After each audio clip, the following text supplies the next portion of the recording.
Graça e paz. Eu sou o pastor José Henrique e aqui, na Escola Dominical da Igreja Presbiteriana de Nova Aurora, estamos estudando a revista Nossa Fé, da editora Cultura Cristã. Tema trimestral: Deuses Fake, Ídolos Antigos e Desafios Atuais. Lição 3. Tirem o mal do meio do povo. Idolatria política entre o povo de Deus.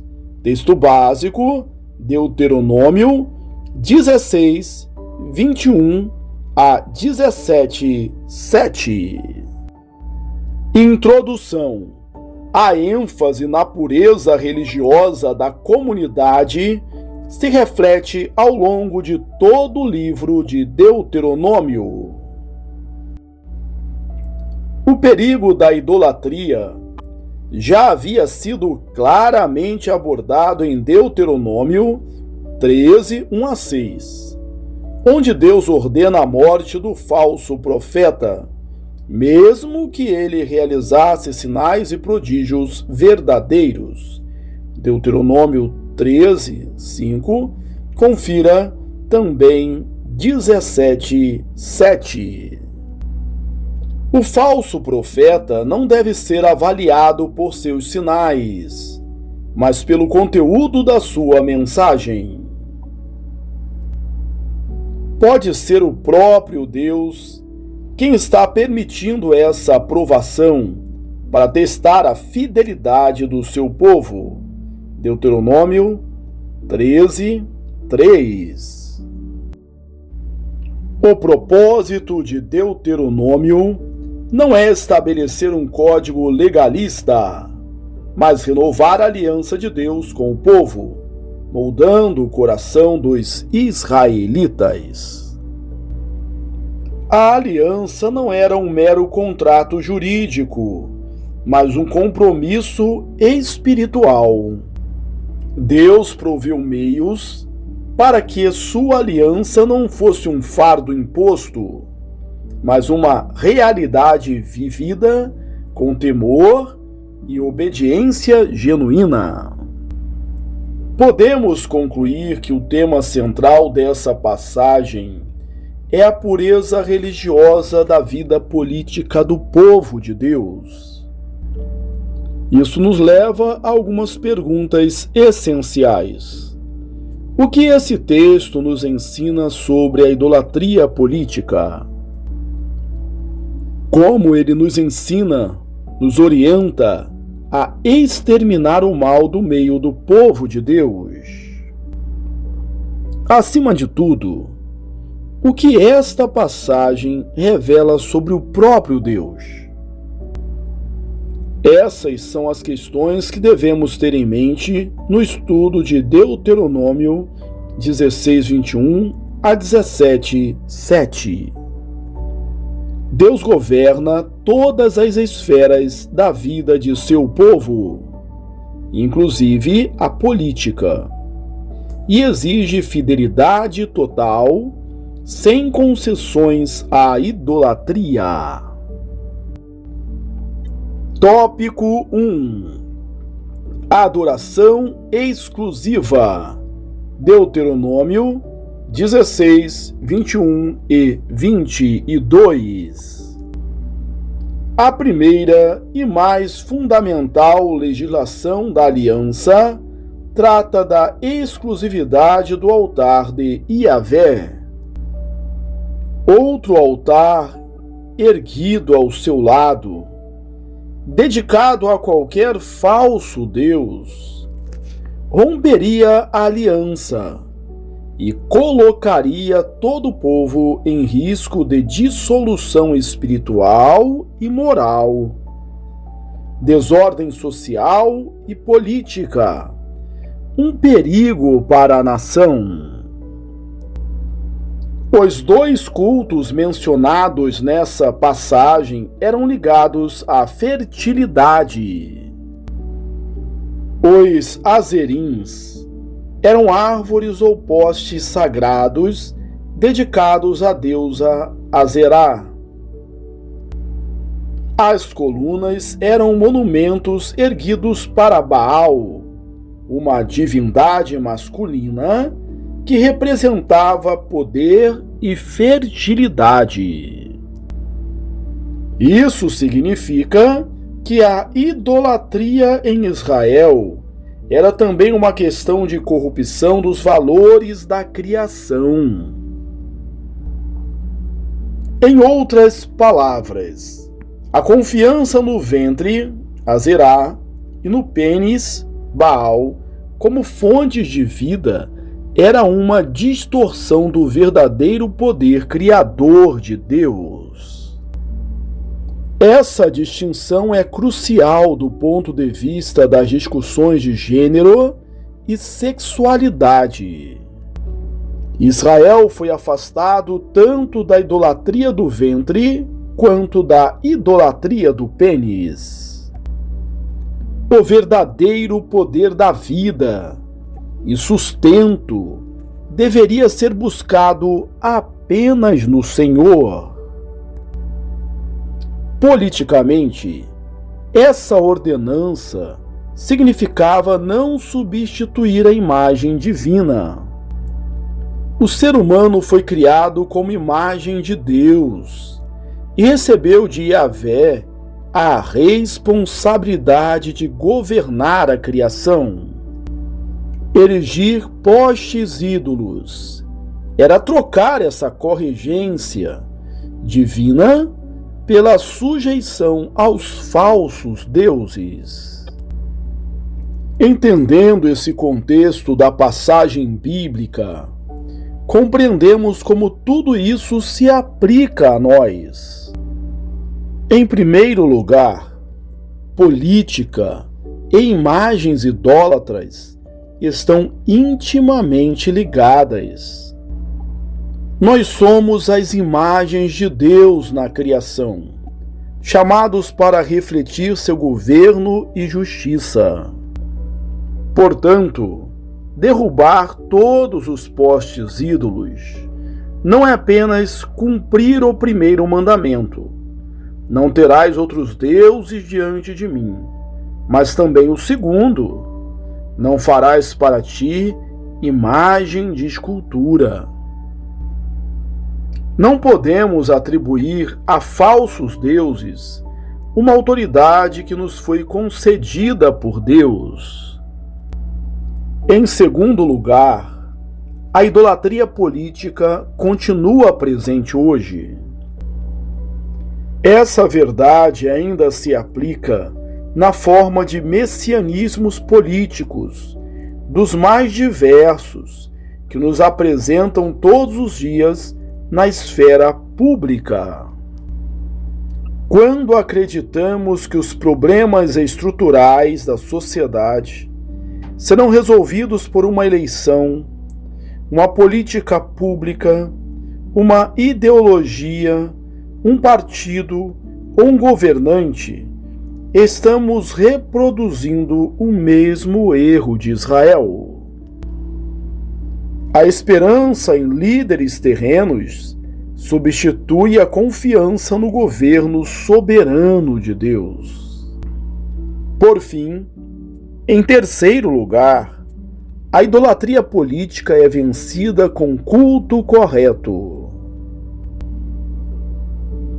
Se na raiz de toda a idolatria política está uma confiança última em um falso Deus, somente o culto ao verdadeiro Deus pode nos livrar da tentação de sucumbirmos a essas diferentes idolatrias. Quando reconhecemos como único Senhor, somos capacitados a exercer juízo justo e a administrar corretamente a cidade. Somente o culto verdadeiro gera uma política verdadeira. Tópico 2. Ofertas excelentes. Deuteronômio 17:1. O Deus correto precisa ser adorado corretamente. A segunda lição dessa passagem trata do que lhe é entregue. O que se oferece ao Senhor deve ser nada menos do que o melhor. Esse princípio é retirado do livro de Malaquias, Malaquias 1, 6 a 8. A ironia da argumentação de Deus é poderosa. Ele desafia os sacerdotes a oferecerem ao governador o mesmo que traziam ao templo, para verem se seriam recebidos. Se até mesmo líderes terrenos exigem o melhor, quanto mais o próprio Deus. Politicamente, esse princípio se reflete na imparcialidade do juízo. Somente aqueles que entregam o melhor ao Senhor serão capazes de julgar com justiça. Quem busca o melhor para si mesmo dificilmente conseguirá governar de modo justo e reto. Como esse texto se aplica a nós? Em primeiro lugar, oferecer o melhor ao Senhor é um princípio cultico e político. O princípio por trás dessa ordenança continua válido para a vida cristã e para a organização social. Em segundo lugar, nossa confiança deve estar totalmente em Deus.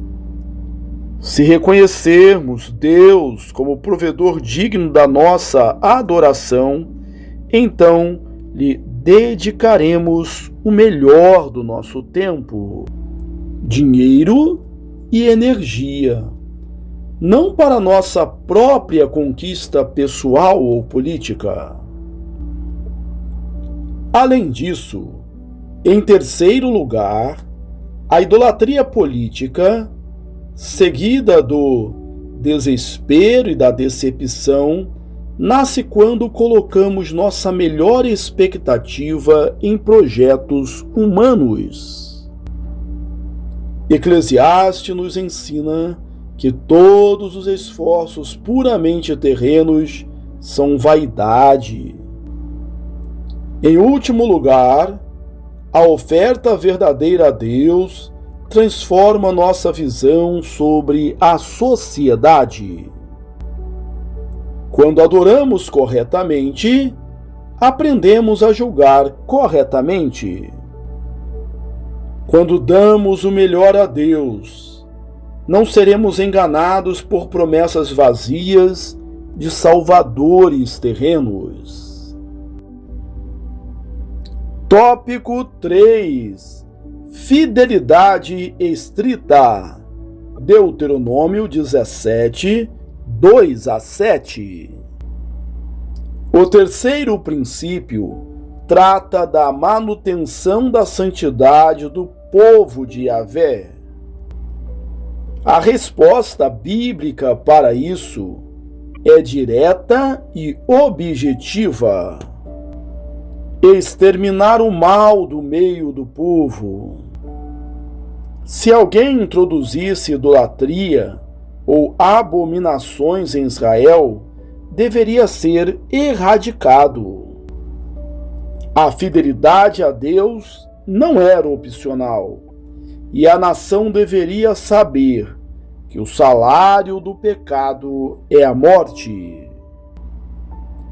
Se Israel fosse zelosa em sua obediência, a própria nação poderia ser exterminada da presença do Senhor.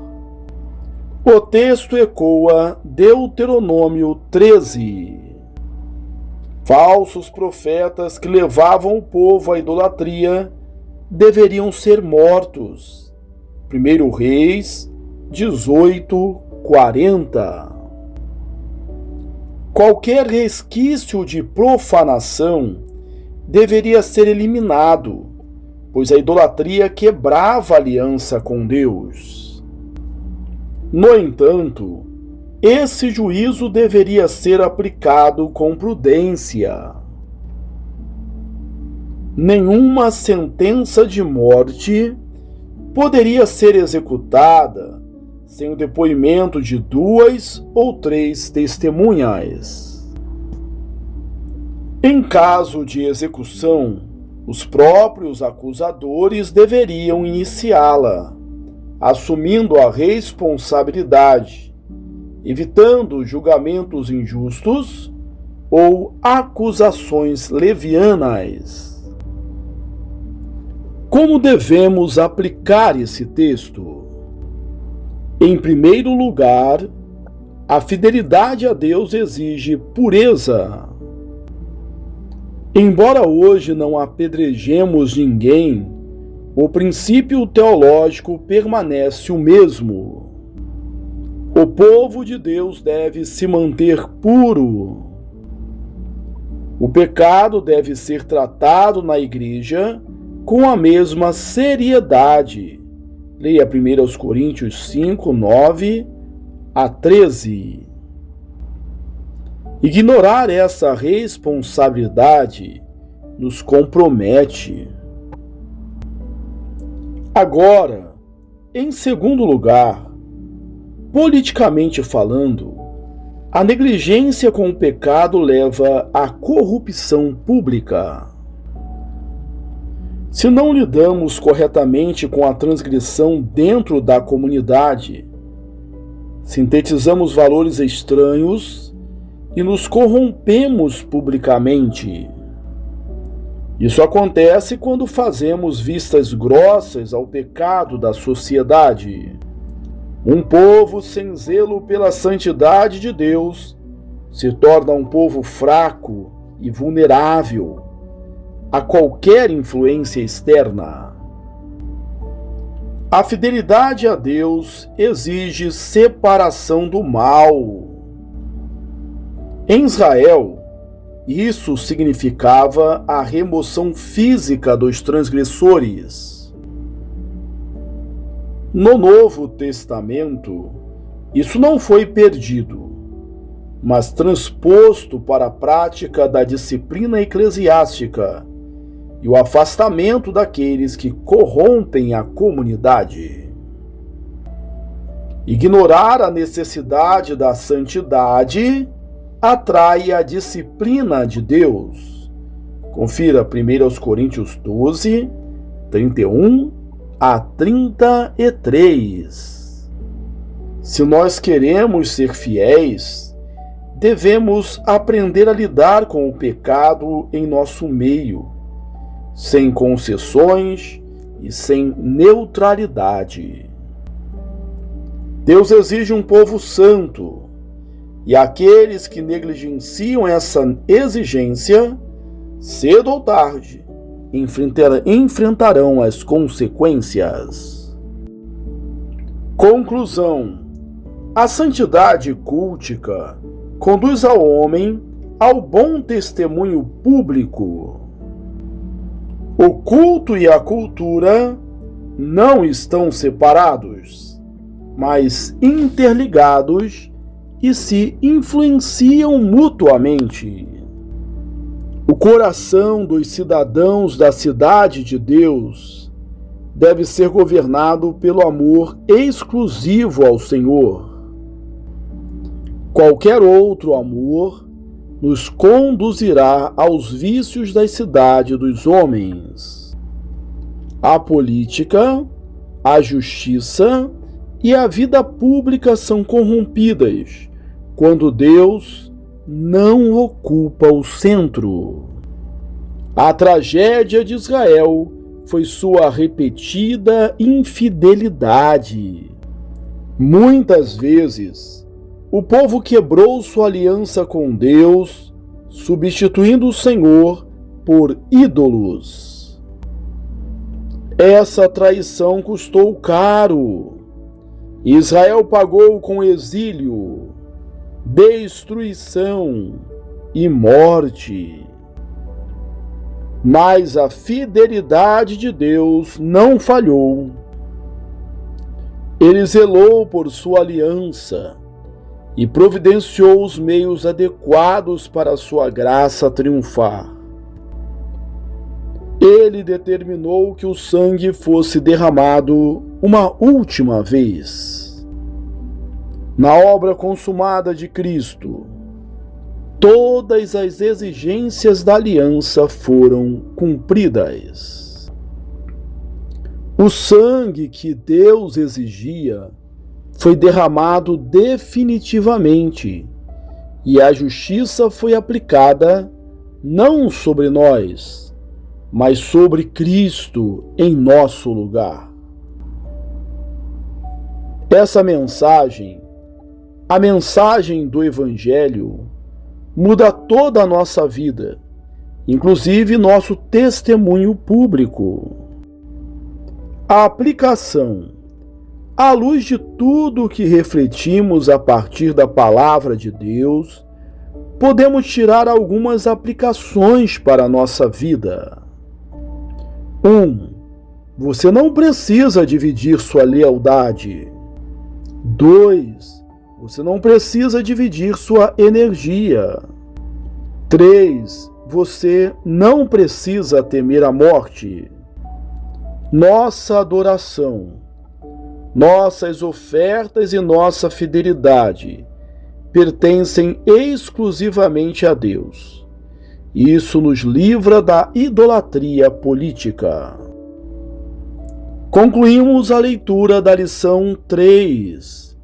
Tirem o mal do meio do povo. Idolatria política entre o povo de Deus. Texto básico.